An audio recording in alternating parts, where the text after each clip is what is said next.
welcome back to the vlog. I'm Samantha, and recently my most prominent personality trait has been traveling to all 50 states. Over the last 2 years, I've dedicated my time to traveling all across this country. And of course, when you spend so much time doing something like that, you tend to pick up a few tips and tricks along the way. In fact, I've narrowed down everything that I've learned from my travels into 5 lessons that I think every female solo traveler should know about traveling in the United States. My tips and tricks include everything from packing all the way to safety. So if you're planning on traveling in the United States anytime soon, make sure to watch the whole video for all of my lessons. Starting with lesson number 1, traveling minimally. If you're a frequent traveler, especially if you're a frequent traveler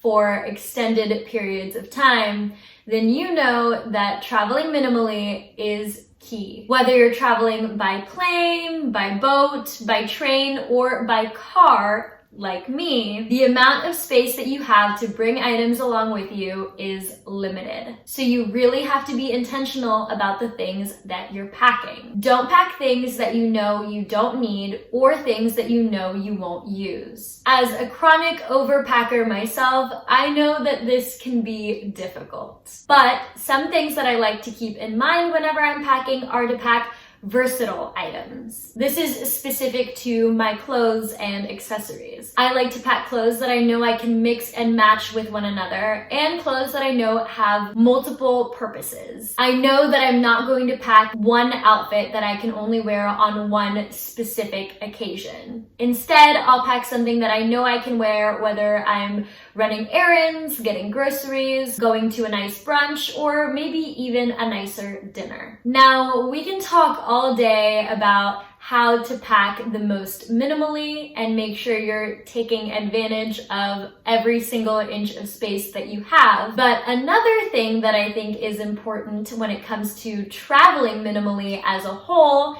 is straying away from buying new items. I'm talking specifically about souvenirs. Souvenirs take up a lot more space than you think they might, and especially if you're buying more than 1 or 2, that space is going to add up. You also want to stay away from souvenirs because a lot of the time they're breakable, which means you're going to have to pack in a special way to make sure that that item doesn't break in your suitcase. It's just a lot of hassle and not all that worth it, especially when you're gonna have photos and videos. Just let your memories live on in the digital world and save that space in the physical one. Now, I know what you're thinking. If you're traveling with your car, that means you've got more space to bring things along with you, right? Okay, yes, technically you do. And chances are, if you're traveling in the United States, you probably are going to be traveling in your car. But don't get a big head about how much extra space you're going to have,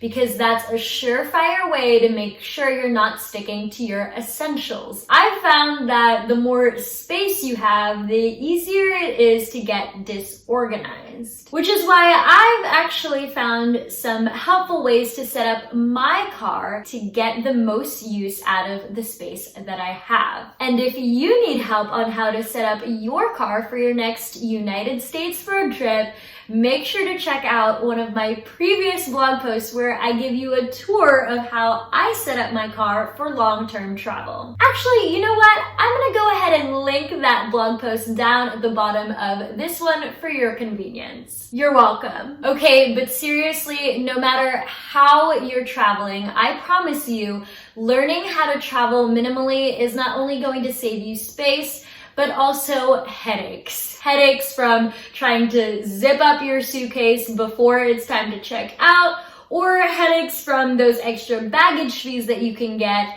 if your suitcases weigh too much. Okay, lesson number 2 is a little bit more specific to traveling in the United States. I mentioned a little bit earlier that if you're traveling in the United States, at least throughout the country, not just to specific bigger cities, you're probably going to want to road trip. And I stand by that. I think having your own car when you're traveling in this country not only provides you with a little bit more space to bring things along with you, but also provides you with convenience and freedom. Because the thing about traveling in the United States, it's not really set up for backpacking culture. By backpacking culture, I'm talking specifically about public transportation. Public transportation is a big thing with backpackers internationally.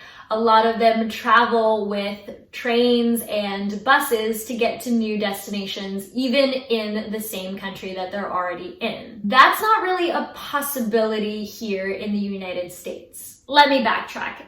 It is a possibility, but it's not very common. If you don't have your own vehicle, there are a lot of ways to rent a vehicle here in the country. However, I will be honest and say that you can rack up some expenses by doing that. But I truly think it's the best way to actually see every part of the country. I'm talking about outside of bigger cities that do have some public transportation, which makes it a little bit easier to see them. But the United States is more than just your New York, Los Angeles, Chicago, and cities of the like.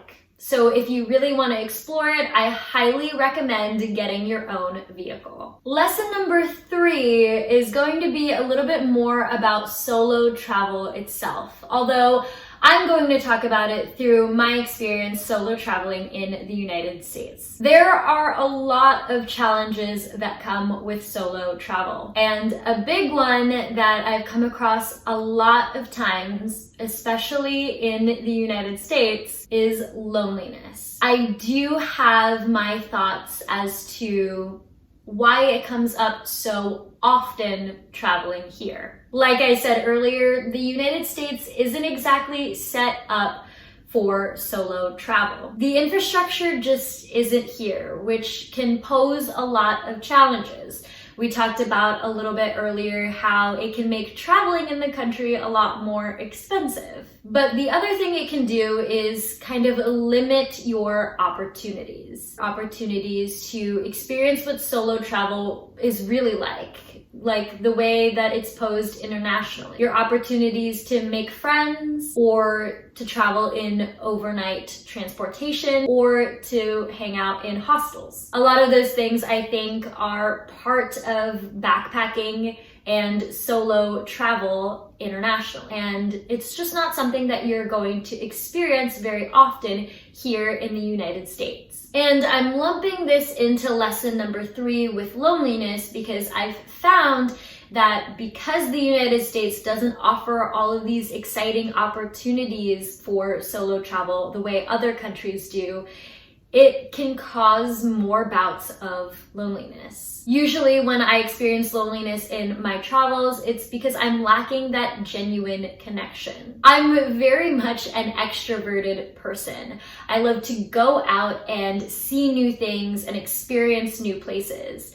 And a part of doing that stuff is meeting new people. But because the United States isn't set up for that kind of travel, that kind of solo travel where you're constantly meeting people, it can get difficult. You have to purposefully put yourself out there, and that takes a lot of energy. Hence why loneliness can sometimes crop up. Sometimes I just don't have the energy to try so hard making new friends in a place where it's just a little bit uncommon to strike up a conversation with somebody and then decide that you're going to do a fun activity alongside them. You really have to find a way to combat that loneliness when you're traveling solo in the United States, because it's going to happen.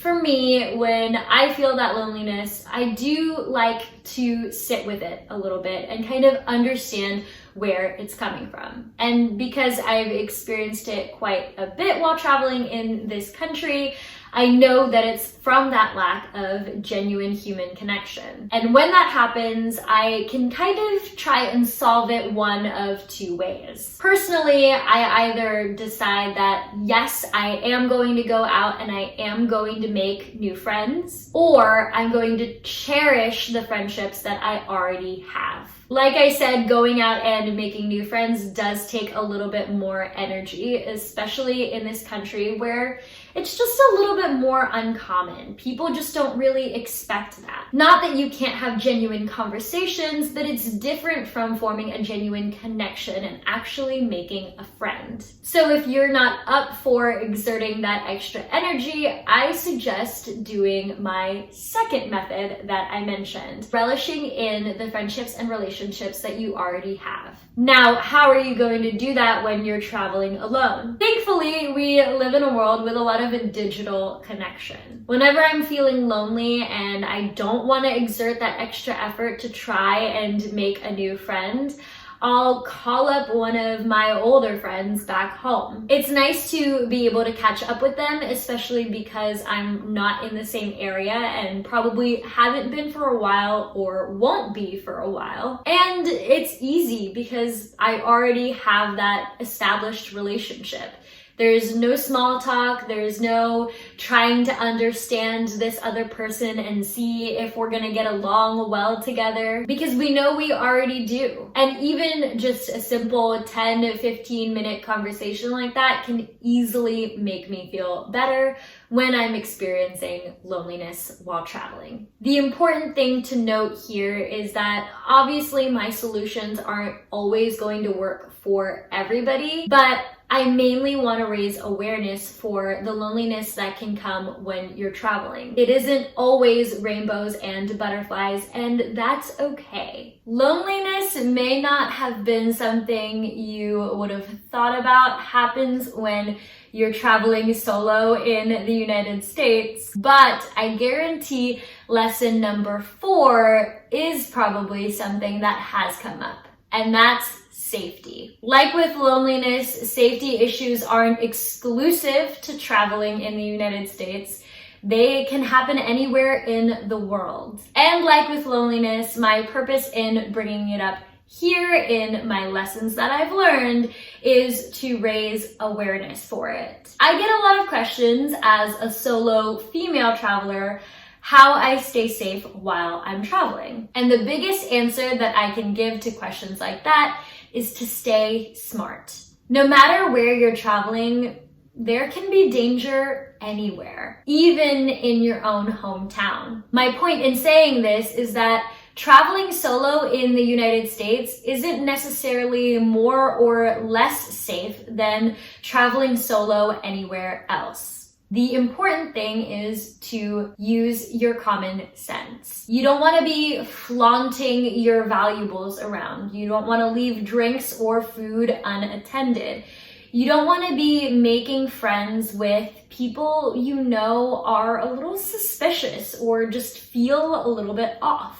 I don't want to scare anyone into not traveling, and especially not traveling solo, because there's a lot that I've learned from doing what I do over the last couple of years. And there's a lot that I've experienced, and it's 100% worth it, even with safety on the mind. I've managed to stay safe the last couple of years due to keeping my wits about me. Of course, there are other practices you can employ, like memorizing local emergency numbers, knowing where your nearest embassy is if you're traveling internationally, having weapons with you that aren't necessarily weapons. I'm talking about things like pepper spray, a weapon but like not a weapon. Don't be unnecessarily violent. Just be safe.